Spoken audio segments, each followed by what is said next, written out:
trial in some citrus trees in northern New South Wales, west of a town called Moree, and we wanted to evaluate this new biological product that stimulates the roots, and we did it in November 2017, and they planted the crop, and I went back in June 2018, couldn't see any much difference. Went back in November 18, couldn't see much difference. And then someone said to me late in 2019, oh, it takes a couple of years for trees to actually respond.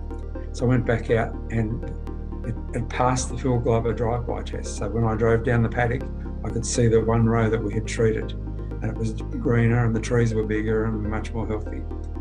And I thought, well, how can I convert a drive-by test onto a piece of paper that I can give to an agronomist or a farmer?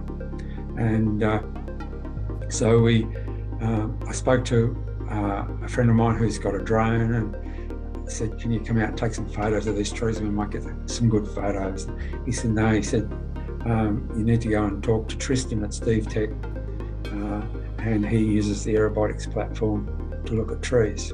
And so I rang Tristan, and he flew it and could measure every tree in the block, and so we could compare our row with every other tree in the block. So I think that was that. You know, so you don't necessarily know these people are there until you start asking around.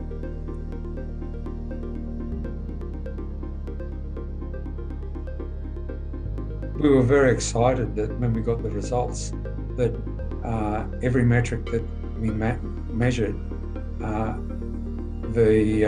like tree volume, tree health, tree height, I think in all we measured about 7 different metrics. They were, in the treated block, they were far superior to any of the trees in the untreated block. And the variation between trees, so they were much more uniform. So the variation was less, and everything we measured, the trees were better. So we were very excited to see that. So we could put those results on one sheet of paper to give to a grower or an agronomist.